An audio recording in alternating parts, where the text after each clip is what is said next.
Welcome everybody to another edition of Legal Tech Week, where we talk about the top news of the week in legal tech and innovation with our esteemed panel of legal tech journalists and bloggers and even legitimate magazine editors here as well. I am Bob Ambrogi. I am the author of the blog Law Sites and the podcast Law Next. And I've got a little more compact of a panel this week, but let's introduce ourselves. Nikki, you want to kick us off? Of course. My name is Nikki Black. I am the legal technology evangelist at My Case Law Practice Management Software. A lot of what I do is write legal tech stories for a number of different outlets, including the ABA Journal, Above the Law, the New York Daily Record that's syndicated across the Bridgetower Media, Newswire, and then I write at least weekly for the My Case blog.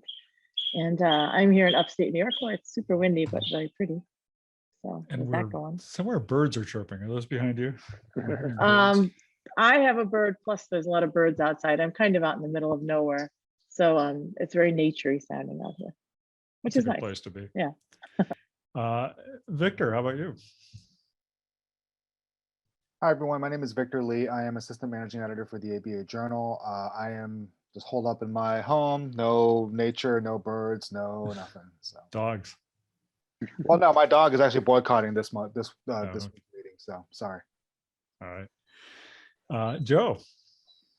Hey, Joe Patrice from Above the Law. I am, and the Thinking Like a Lawyer podcast, I am very much in the nature, but that's not because I want to be out in the nature so much as I have children running all rampant through my house.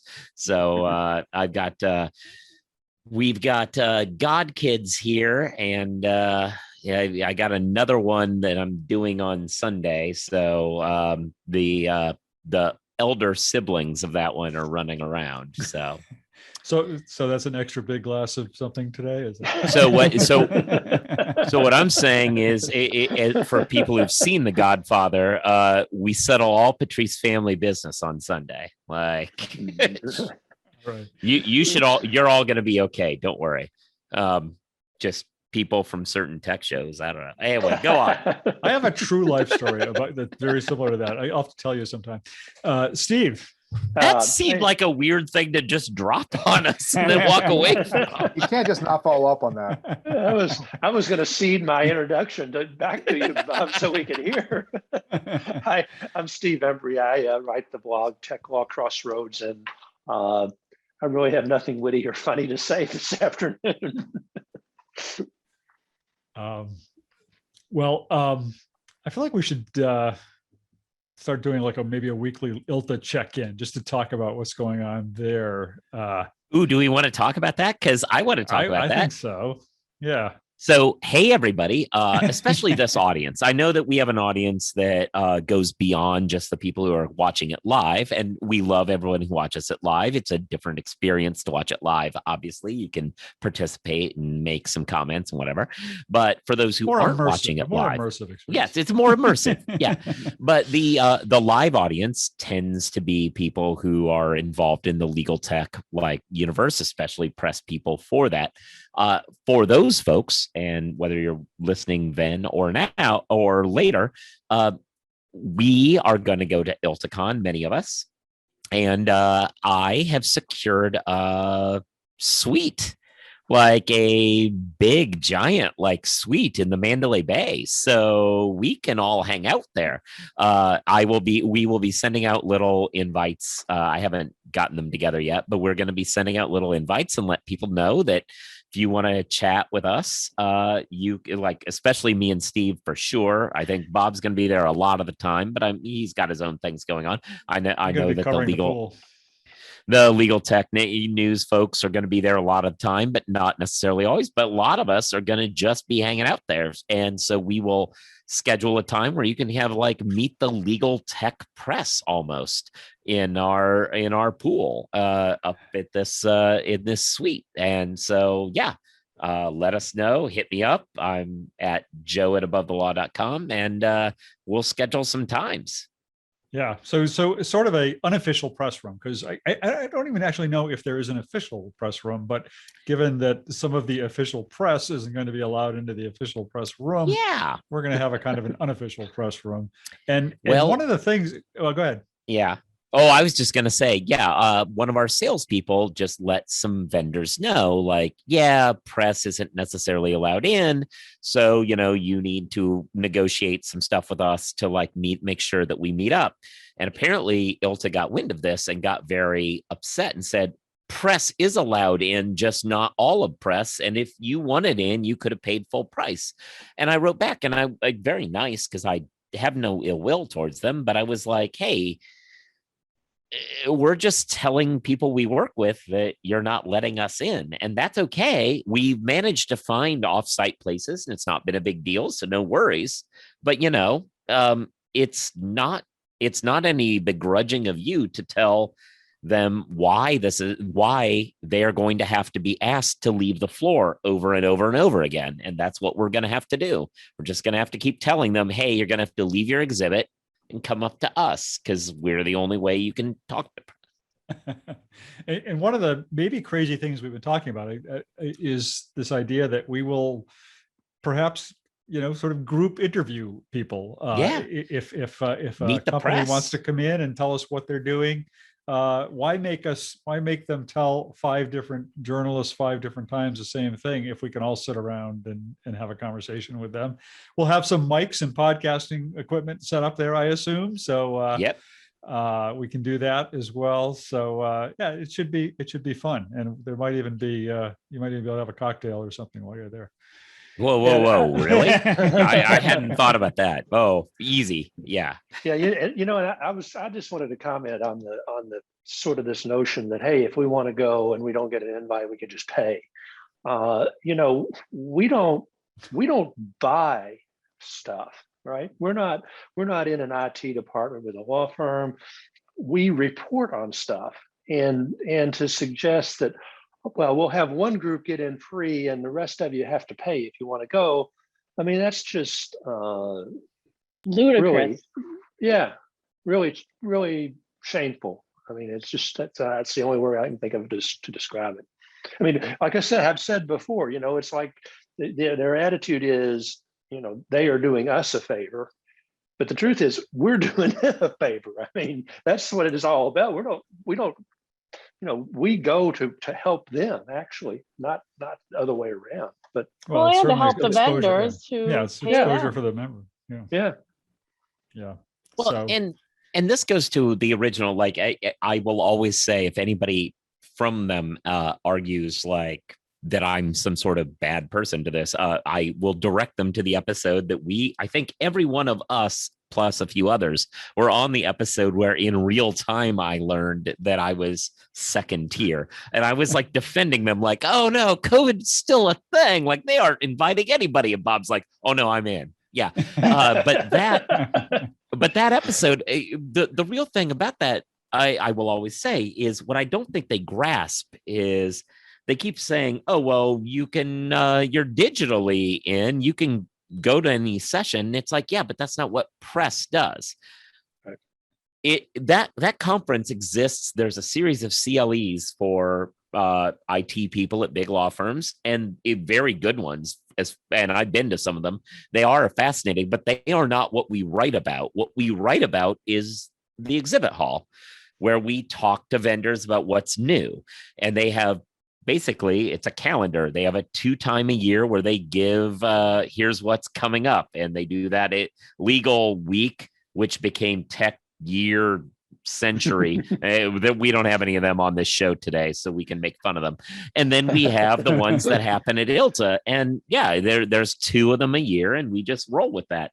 And so ABA Tech Show. Yes, the ABA Tech Show, although that's a niche yeah. market. That's a niche market, although it's a great for that niche market. But like and it's close up to that same early quarter, first half of the year.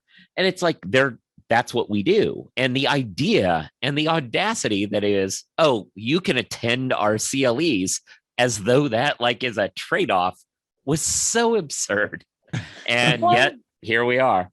The other thing is the CLEs no one really attends for the CLEs. The CLEs are there so that people can say, law firm, pay for this because I'm getting CLE credit. But everyone Yeah. goes to these conferences to network. Vendors go to share their product. Press goes to network and also cover the vendors. And Hold on, people I'm go to be on scrolling the through the. panels to speak. Like Sorry, for I'm the- scrolling through the live attendees. Just make sure somebody Oh. is paying attention. And no one's here from them. They're We not love really all of you interested. who are here, but the people who could have learned something from that Right. exact statement Nikki gave are not here, unfortunately. Yeah. I don't think. Yeah. Well, They wouldn't lower themselves to talk to the likes of us, or at least some Right. of us Yeah. anyway. well, I'm yeah. starting to wish I was going to go, but I hope you guys have a great time. And Come. Well, Your I husband was should come just- too. Bring I was just everybody. saying that the reason I'm not going is, I don't know, I haven't mentioned this too much publicly, a little bit I have. Well, my husband was diagnosed with colon cancer. He's fine now. He had his surgery. We just found out about a week ago that he doesn't need any additional treatment, but that really knocked the wind out of me. And I'm just looking forward to spending a month, enjoying the summer. Well, I don't have that hanging over my head. And so, and also we were also talking about some concerns about the Delta variant. So we'll Yeah. see, but Yeah, fair enough. No, mental health is a good thing. The Caroline, who's not here, I wish she was here today because she did interview some ILTA execs this week for a Latera TV episode, which I happened to watch. And I thought it was really interesting. Some of the precautions they're going to be taking around this conference. One I was not aware of, which is that they are going to require every attendee to show proof of vaccination. And you're going to have to show them your little card when you check in, or they're going to have apparently something on their website where you can upload a copy of your card or scan it or something and show it to them that way. But, I mean, that's good as far as the immediate event, but this is going to be in Mandalay Bay in Las Vegas, in which, there will be anti-vaxxers roaming wild all over the place, maskless and drunk and having a wild time. So it'll be strange. I mean, they are having an opening night party, which they said will be a regular old party. Everybody will be wearing masks, but it will be a party. They are, I think she said maybe Net Documents or one of the companies is sponsoring.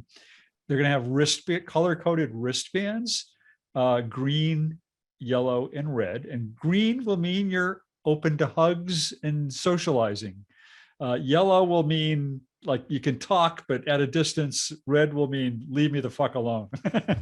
Legal tech becomes furries, basically. Like that. That's Yeah. how furry conventions operate, as far as I know. And wait, I do have a story about that, and it's wild. And one about legal tech. It's about Discover Ready years ago was doing a lot of their document review out of Michigan, and the hotel that they put people up when they were like doing their like low cost document review, the hotel got double booked by a furry convention. And all of the Discover Ready people came back and they were like, you need to know above the law what we just saw. And apparently it is like that. Like you have different coding about what levels of contact you're inviting in your mascot uniform. yeah, So, those furries are crazy from what I've yeah. heard. yeah. Yeah. So we're basically furries now, I guess, We're with gonna be our furries. We're gonna flagged bands. by YouTube. Just Yeah. That's okay. I feel like I saw Law and yeah. Order or something that there was a murder at a furry convention. So I feel like I got to know the furries intimately from that episode. They're nuts. Yeah, that's your excuse and you're sticking with it, right? What else did they say? The other thing is I'm hearing vastly different numbers on the attendance. I have heard several people who are vendors have gotten the list, said there's like 275 registrants of not vendors, but like attendees. But that there's like 100 vendors, each of which is possibly bringing 2 or 3 people. So that's I had somebody sort of an insider tell me this week that they thought it was going to be 700 to 800, On Caroline's show, the ILTA people said there are close to 1,000 registrants there. So I don't know how those numbers jive. And I think that was actually recorded last week, not this week. And they're closing off live registration, I think, like today or tomorrow. So that will be the end of that. Oh, wow. yeah. I feel as though if we wanted to pay full price, I'm sure we could still get it. But I actually have heard from a lot of people also, vendors straight up, who are like, yeah, we're not going to pay for an exhibit, but we're going to be in Vegas. And I was like, oh, cool. Well, given that that's what you're going to do, we're going to have a room in Vegas. So there's some like, I'm not gonna name any names necessarily, but there are a couple of vendors who've said to me, yeah, it just didn't feel right to get an exhibit booth, but we knew that people would be there, so we're just gonna show. So it's possible that there's way more people going to ILTA who are not necessarily going on the floor of ILTA. That could be. And Dan O'Day just said they extended it into early August, the registration, so there is more time. Shock. Yeah. This is my shocked face. Yeah. Tells you something. Yeah. Yeah. It's funny. It's funny because I was just thinking, and I'm Victor's been kind of quiet all this, but I was through all this, and I was thinking about. Suddenly, I started getting a bunch of press releases the last couple of days about the ABA annual meeting. I had completely forgotten there was an ABA. I have to say, I've been like so tuned out of the ABA annual meeting this year, whereas some years I would be much more tuned into it. Victor, you've been looking at that at all? Are they doing anything important or significant this year? Taking up anything in the governing body? Yeah, I mean, it's one of those things where it's like, I think, we're still kind of doing like the it's like a hybrid conference. So there's some live stuff, but like a lot of it's still going to be online. So I think, that might be one of the reasons why people are kind of, not necessarily paying close attention to it, because it still kind of feels like it still kind of feels like a it still kind of feels like one of those like hybrid, like online only meetings. And I mean, as we've seen, that the engagement is different for those types of meetings. It's not as at the front of everyone's attention when things like that happen. Yeah. But like, as far as like, I think I mean, typically it's like your typical, like, your you have your CLEs, you have I don't just looking at it the other day, I didn't see anything that was like really necessarily controversial that was going to be on the board, being decided by the House delegates. But I mean, Yeah. These things are still being changed and like negotiated and whatnot, all the way up until they go to the floor. As far as like, the meeting itself goes, I think it's one of those things where they're hoping that a lot of things just, with regards to like a lot of the programming and a lot of the like the events and stuff, I think they're just hoping that they're just expecting them to go like normal, like before the pandemic, like with the Margaret Brandt and the luncheon and like some of those other things. But like, Yeah. as far, and the CLEs and whatnot and the awards, but as far as like the actual like the delegation, I mean, there are a couple of things that might be interesting. Like there's something about there's a thing about private prisons, which could be interesting as well. There's a resolution about like not wanting prosecutors to solicit for donations and whatnot from law enforcement unions. So there are some interesting things that they're going to talk about, like that could possibly have some kind of discussion or some kind of prompt some kind of like action and whatnot. But as far as like the actual event goes, like with big names and that kind of stuff, it's not as like high profile as in previous years. Yeah, interesting. I would have to pour through the resolutions at some point and say there's often some good, interesting ethics things or that kind of stuff that comes up there.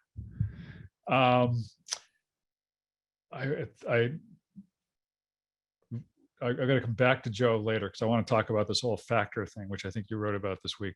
But maybe we should let somebody else talk for a minute. So I can go on to a couple of other stories and come back to that because I want to get through this stuff. So I don't know, Nikki, you want to talk about your story this week? I actually posted something additional too that I thought was interesting. Oh, I missed that. I don't know if you guys saw the Robo Lawyer got 210 million or 10 million in funding and was valued at 210. Yeah, I just saw that this morning. Yeah. Yeah. I thought that was interesting just because I've been following the do not pay all along. And I just kind of wanted to call that out more than anything because it's a notable access to justice, arguably. I think that he and that company actually does fill an access to justice gap. So I thought that was interesting. I just wanted to call that out. But the thing that I interesting. I think it was Andreessen Horowitz too, which is a big, so probably one of the biggest VC firms out there. Yeah. So I thought I thought we would be remiss if we did not mention that since we've been talking a lot about that stuff.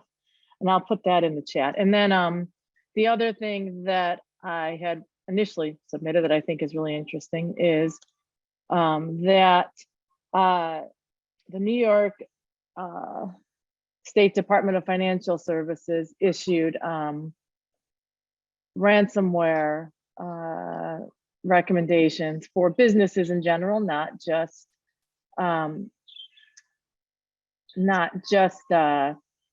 law firms, but I thought that it was worth talking about because, and I'll put that in there too, the advice it's notable because ransomware has gone up so much during COVID, along with a lot of other phishing and social engineering types of scams. But their recommendations I thought were really interesting, in large part because y'all know that not only do I work for a company that provides cloud-based software, but I wrote the book Cloud Computing for Lawyers that was published in 2012, and I've been advocating for lawyers to use the cloud for a long time. And the cloud is one of the best ways to protect yourselves from ransomware one way or another. And that sort of shows up in their recommendations. So they talk about email filtering and anti-phishing training for employees is really important because those malicious links are often the things that allow them to download the malware into the systems and then lock your system up and demand ransom. But also vulnerability and patch management. We always tell people that that's another vulnerability. When you don't download system updates, oftentimes you have those security vulnerabilities. Multi-factor authentication, but then they talk about disabling remote desktop protocol access whenever possible, which is what a lot of law firms thought was going to help them if something like COVID happened and they were displaced from their offices. Not only does it not work well, it's not particularly secure. Privileged access management, which is what the cloud provides you. Set it and forget it. You can decide who has access to what, and once you make that setting, you're good to go and they can't access anything but what you allow them. A way to monitor systems and respond to suspicious alerts. Comprehensive segregated backups. That's what the cloud allows you, so you can recover it in the event of a ransomware attack. You don't have to pay the ransom because you have access to your data somewhere else backed up in the cloud. And then an incident response plan. But I just thought it was important. It was notable that those guidelines were issued, and I think it was important to talk about them a little bit, and particularly as it relates to the cloud, because that's one of my passions. That's something that I really think that lawyers need to understand, that it actually is secure and it can actually protect you in a lot of ways that you might not actually realize. So let me say actually one more time and then I'll stop. No, that sounds like a great read, something everybody ought to take a look at. By the way, it's not necessarily a legal story, but apparently Apple had to issue very quickly some security patches for a new form of malware that was attacking Apple products, which most of us have been taught, whether it's true or not, that Apple products are much more secure. But apparently this was a malware that you don't have to click on something. If it arrives on your phone or your device, it just kind of worms its way in. And so I've been busily downloading the security fix. So anybody with Apple products, make sure you do that. Yeah, well, that's a perfect setup for the story Victor had pulled out this week, because getting those updates is very, very important. But Victor, you want to talk about that? Yeah, although before that, I had a question for Nikki, because I didn't look at that guidance too closely. So did they actually say that people should use cloud products, or was it more kind of like okay, well, you should segregate your backups, but still have it like on site or, physical, like something that you can actually get to. Like, did they actually say that you should use the cloud, or was it more like, well, this stuff is all available on the cloud, so you can use it if you want, but you should still have, but you can also do like the physical like backups if you can. Well, that's the latter, which is Hmm. that I inferred it. What I went through with those bullet points was, I basically paraphrased what they said. And then I added my, that's a great question. And, but I would suggest that, physical backups are still, unless you're talking about one that you're carrying out of your office, like those tapes that people used to use. I mean, I'm not sure what other physical backups you're talking about, unless it's still the cloud. If it's offsite and a third party owns it, that's the cloud. So even if it's a physical backup that goes through the internet to a server a block away, unless your firm owns that server, it's still the cloud. In that case, it really is still the cloud. It's just private cloud. So Yeah, I would argue that, no, I mean, that's a good point. They did not say cloud computing is the answer to all your problems, for sure. I'm saying that. I'd be surprised. I'd be surprised if they did. They didn't say that. I'm not even saying that too. I'm just saying that it's, but you're right. I think that's a good call out because they didn't specifically say the cloud. I read that into a lot of their recommendations. Gotcha. So. Yeah. So no, I was just curious about that. So so my buy Nikki's book and use my case. That's right. The book's, I think, not even being published anymore, but you can find it like on Amazon somewhere. Used probably. Okay. It was written too long ago, so I'm not even trying to sell my case is still around. But though, use right? my case, yeah. So sorry, but so my article was a look at the feds came up with a list of the 30 most exploited vulnerabilities, and some of them, were like really old, like they were like stuff that from like Microsoft Exchange, old vulnerabilities from Microsoft Exchange, old vulnerabilities from like Citrix and various other various other Microsoft products and other not just Microsoft but like other products, VPN products and stuff. And a lot of it was just people just not wanting to download patches. And look, I understand it could be a pain in the ass, especially if it's like a software like a whole scale like operating system update. Like I had to do the upgrade that Steve was talking about with my Macs, and it took a long time. It was really annoying, and it took like several hours even afterward for my Mac to start running properly because of all the updates and stuff. So yeah, I get it's a pain in the ass. Very often you don't have time to do it during the day, especially if you're you sit down in front of your computer and you're like, okay, I want to start my day, but oh crap, I have to download these things, and now it's going to take like the whole morning. So just but you got to do it. You got to patch your systems. Maybe do it overnight. When you're not using your computer, just leave it on and just run the updates, because otherwise people are still exploiting these 30-year-old vulnerabilities in people's systems. Interesting. All right, now I got to come back to this factor story because I think it's kind of crazy. And did you write about this week? I didn't see it if you did, but I didn't. Actually, Reuters wrote about it, and I saw it from Reuters, and I was like, good for them. Do you want to talk about it, or? I was going to talk about it, but I mean, if anybody else wrote about it, but no. I wrote about some other aspect related to it. That's why it's all kind of okay. It's all confusing. I mean, look, so Factor announced they're going to do this Factor Connect thing involving like Cadia and Agiloft and Black Boiler and Kira and Priori. And then Priori also like announced a bunch of other partnerships. And that's what I wrote about. Priori. Okay. So, all right. So I'll leave that to you because I love them too. Also, like I'm like I know all them too. Actually, I worked with the Priori people kind of when I was a lawyer still. But again, what I took away from this whole combination, like other people are going to write about the smart things or non-smart things about the combination. The tack I took away from it was, are we potentially seeing a moment where we walk away from, we talk a lot about consolidation in this sector. Like it's all about consolidation and somebody buys this and eats up this and eats up that, and then it's consolidate. Are we potentially seeing some companies stake out their ground and say, what if we cooperate rather than consolidate? What if we don't necessarily open ourselves up, but we create this like bubble that allows a Black Boiler and a Kira, who both do AI contract stuff, but different AI contract stuff, what allows them to operate under the same umbrella without necessarily being absorbed into the same uniform? And I was like, oh, maybe that is an opening. I don't know. Yeah. Well, so it's funny because the story this week that you're talking about was this Factor announces this Factor Connect, which is this partnership group that they're going to kind of bring together several CLM companies and others, and they're all friends somehow.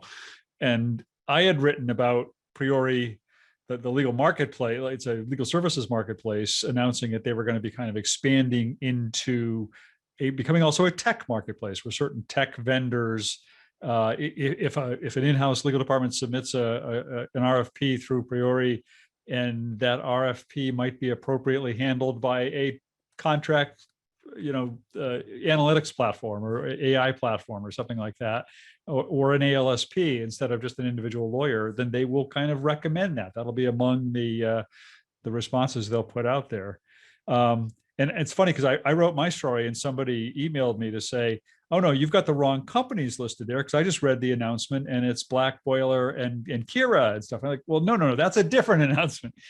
But then you look at it and you've got LexFusion. Before all this stuff happened, LexFusion is this company Joe Borstein started, which represents all of these companies like Factor and Agiloft and Priori as a sort of go-to market representative. And then you've got Factor bringing in Agiloft and a lot of the same companies and Priori into their thing. And then you've got Priori bringing these same companies into their thing.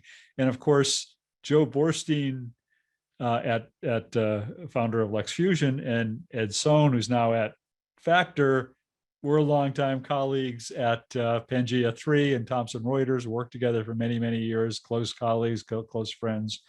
So is there like some, I mean, I like your take on it. I mean, my take on it is there like some kind of a conspiracy here among a close-knit group of companies to, use these different platforms to kind of dominate this market, which is perfectly fine.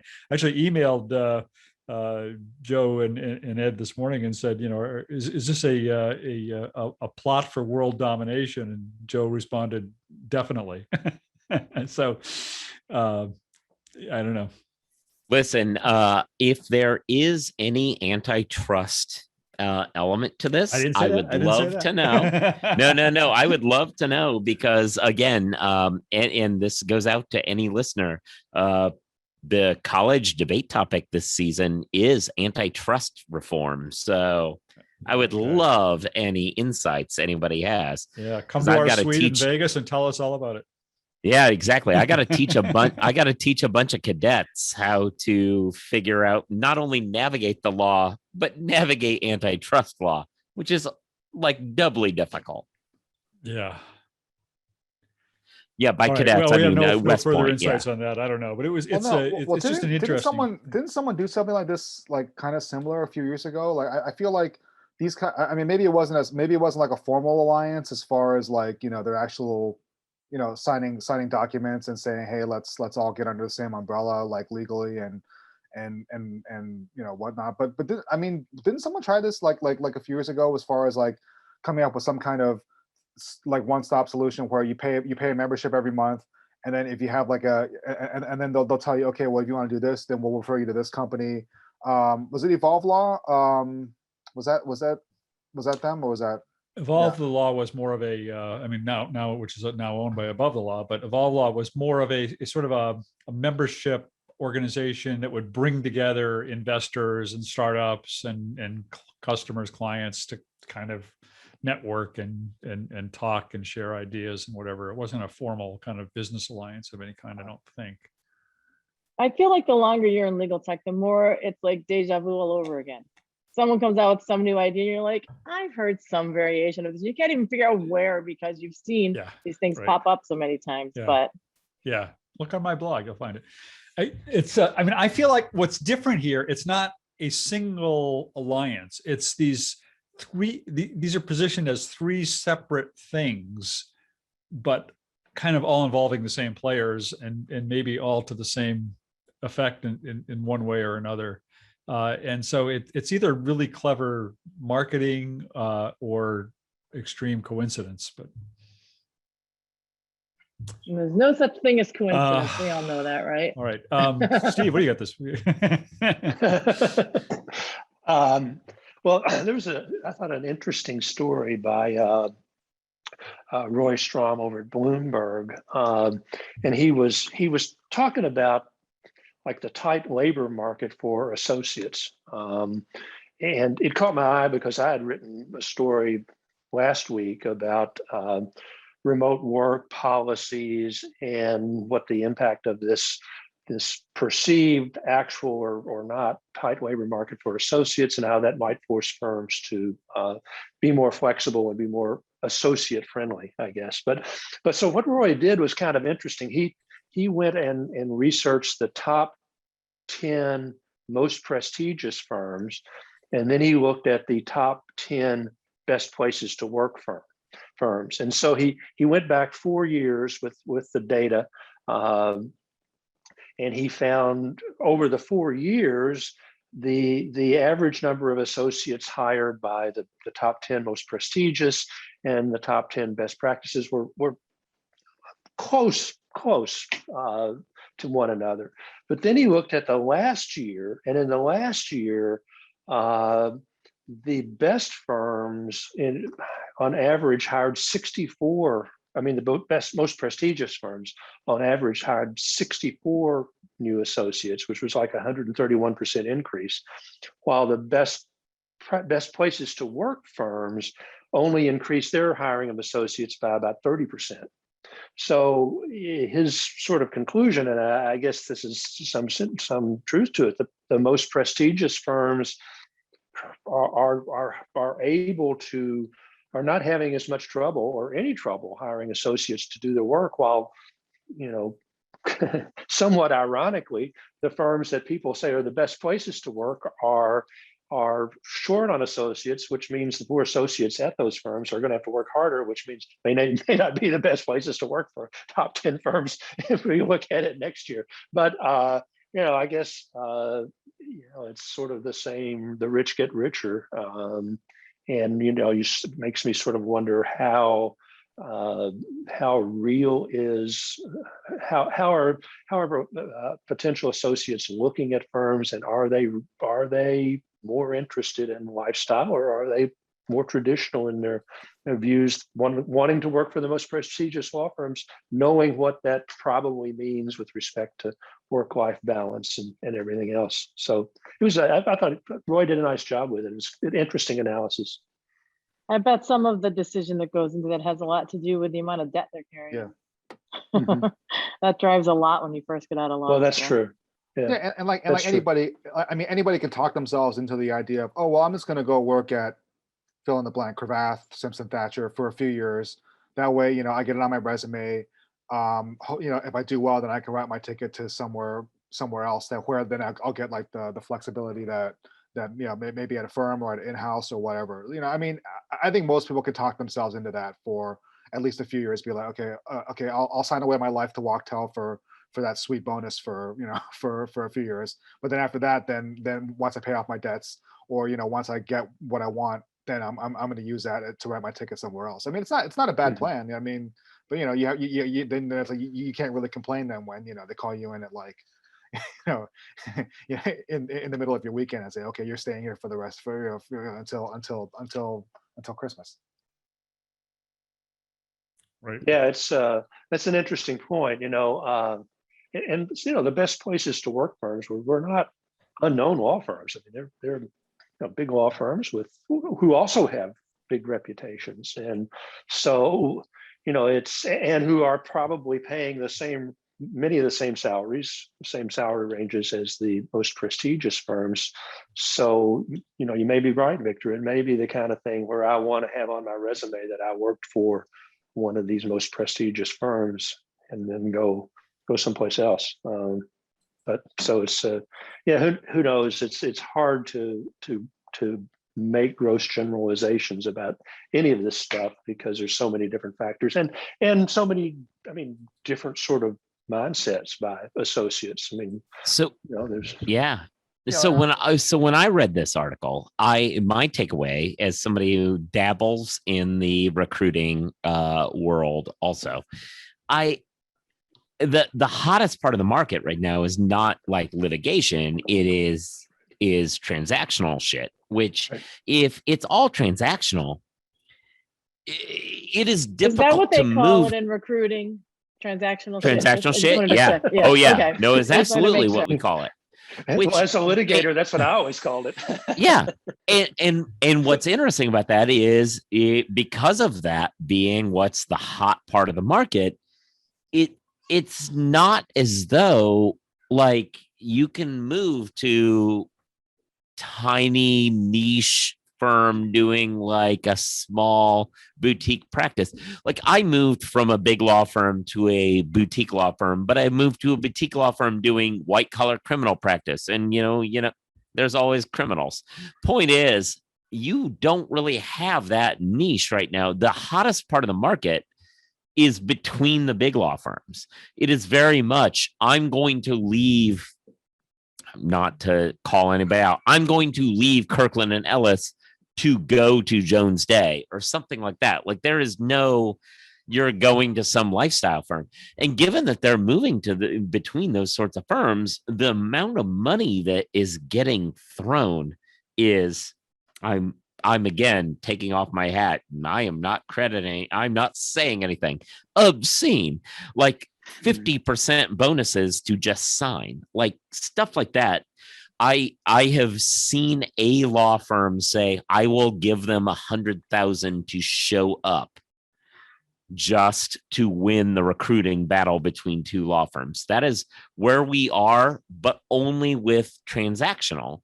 And that means it's not moving to lifestyle firms. It means a bunch of high profile firms are fighting between themselves because lifestyle firms don't pony up $100,000 just to sign. You're not saying those lifestyle firms don't exist, but just that they're not in the They do. financial. They're They not in do. the financial game. They're not in the financial game right now.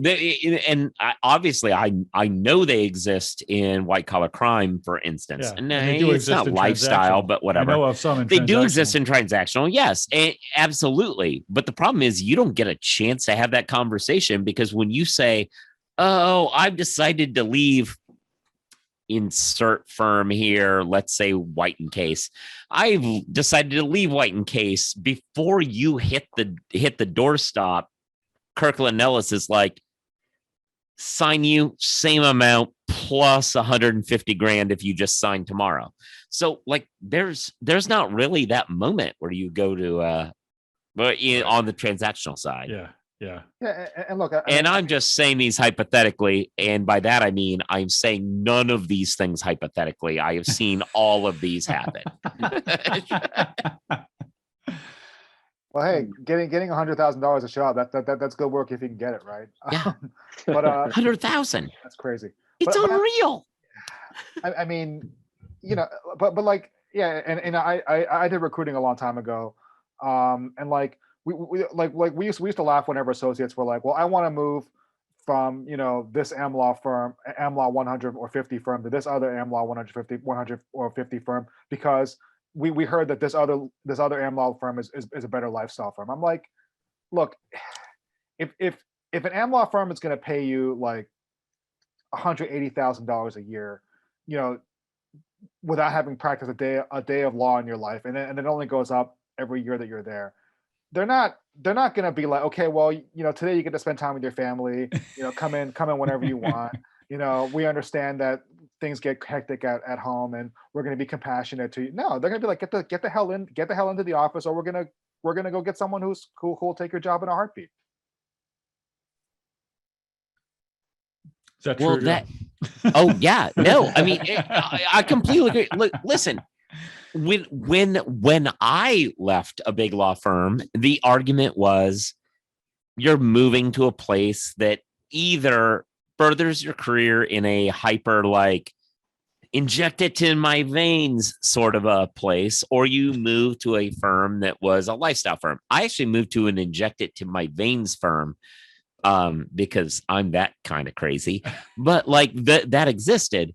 But I was a litigator and I never really understood. And the people who moved transactional tended to move in-house at startups and stuff like that, or to smaller firms that did like, oh, we're going to do these smaller deals. Right now, though, since transactional is so underwater, basically, if you are at a big law firm and you walk out the door and say, hi, I want to move literally anywhere else, I don't care if it's the same environment, you will get $100,000.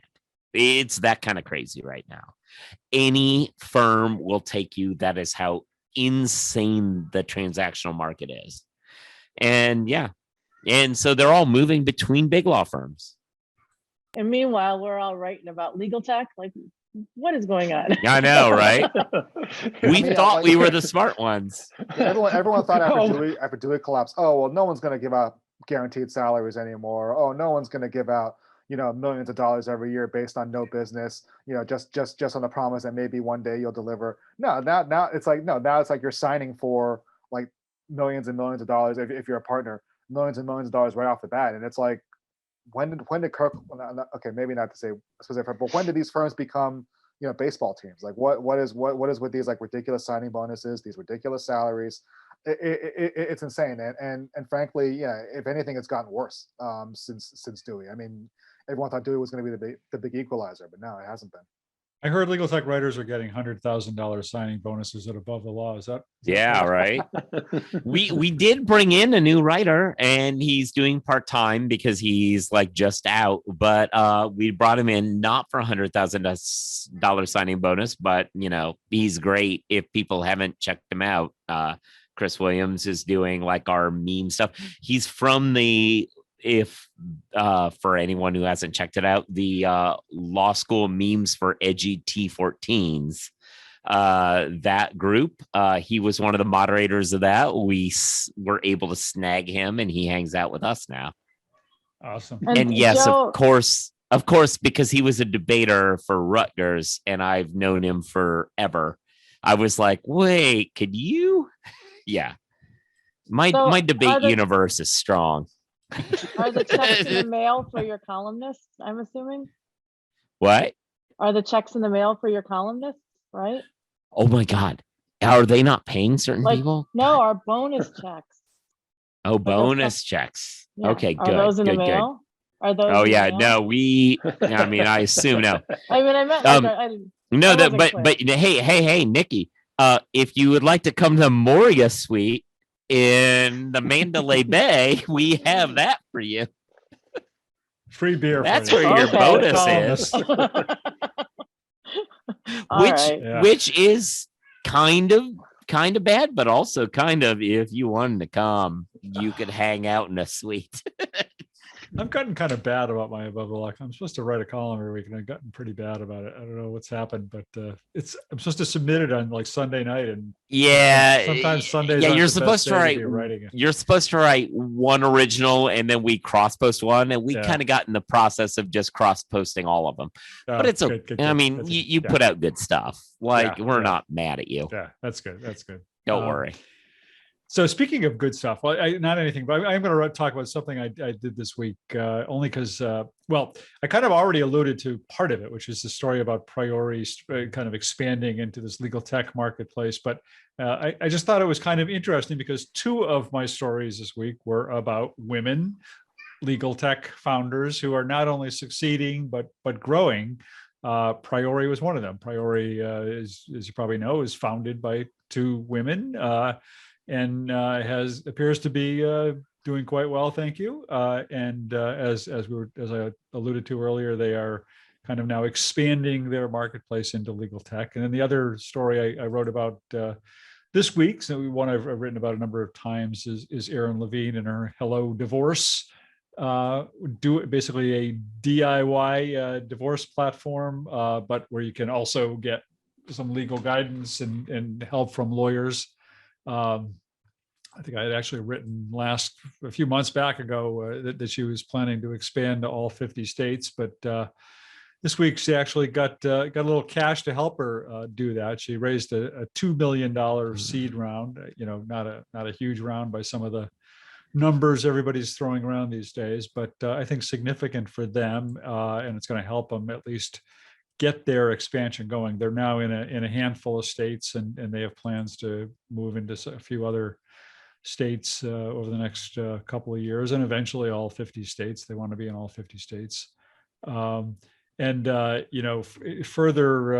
to the whole legal tech small world incestuous story there, one of the investors in that is Jack Newton, who happens to be the co-founder and CEO of Clio, which happened to It's like my case, but not. Yeah. It's sort of like my case, only smaller. But that was actually what I was going to say. You slow played it. I was going to say that's what was amazing about it, was not how, 2 million is not a giant amount, but it is 2 million from names that are like actual players in this space. Yeah. That's absolutely true. Actually, one of the other investors I was kind of happy to see was this woman, Lisa Stone, who I don't know if any of you know her, but she had been the founder of BlogHer, which was this very successful largely women blogging network that put on conferences and all that. But way back when, Caroline Elephant and I used to write a column for Above the Law, not for Above the Law, for ALM, for law.com.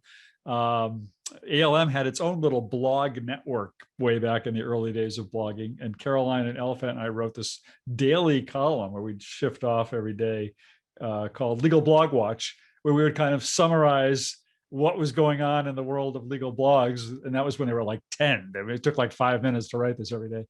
But Lisa Stone was our editor for that column way back when, before she went on to found BlogHer. So it's all a very small world.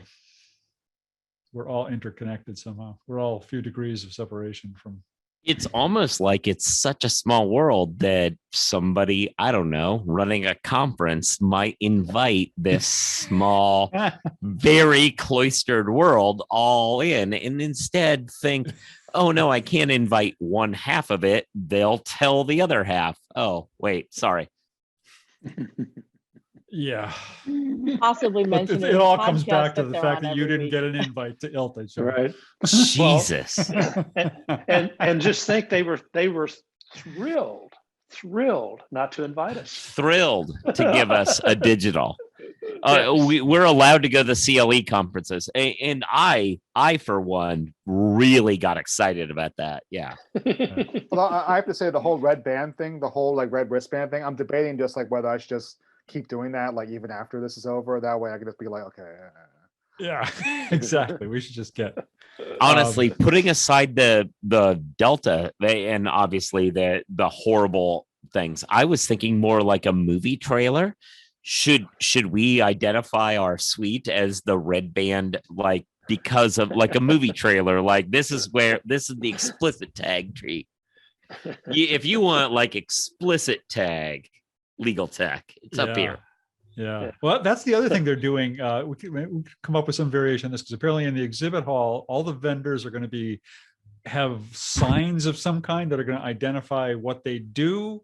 So by like product, like we do practice management or something like that, so that you won't have to go over to their booth and ask them what they do. It won't just be their company name. So but if they do multiple things, they'll have multiple signs. Apparently, I'm picturing, those road signs you see the Caribbean that way and whatever this way. And no, like Burma Shave. Right? What was that? What it was called? Where it's like you see one is like, oh no, it's going to be a contract.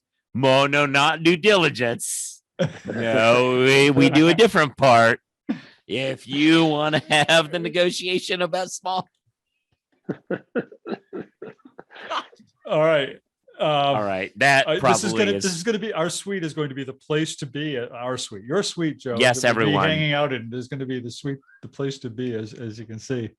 Yes, if we all make it. If Delta doesn't turn into a few other Greek letters before. And we if get it there. does, we're just going to play Pinochle up there. Let's do it. That We'll sounds live. that We sounds will like be a great live week in Vegas. chatting a Pinochle game. Yeah, we will live stream. Yeah, good idea, Jasmine. We should just live Yeah. stream the whole thing. By the way, I don't We know should how to just play live stream. It'll Pinochle. be like Yes. yeah, like one of those. I don't know how to reality play TV Pinochle, shows. but I do know how to play Texas Hold'em, so we can do that. Anyway, Can we point live is- stream the entire week in the suite? Can we put that on Facebook Live or Yes. something? Like nonstop. Yes. Now you're cooking with gas. Let's do this. All right. Well, it is Friday afternoon, and maybe some of us have something to do. Maybe not. I I'm don't gonna know. jump in the pool. Yeah. I'm gonna go drive to the airport and pick up our producer for the show. Who's Oh, flying, no. flying in from the West Coast. Oh, I know that producer. Yeah, that guy needs a pickup. All right. Well, thanks to everybody, and thank we you. will be back. I think Caroline said she would be here next week, so that'll be good. We can catch up and see everybody then. All right. Well, have a good weekend. Bye all. Bye. You too.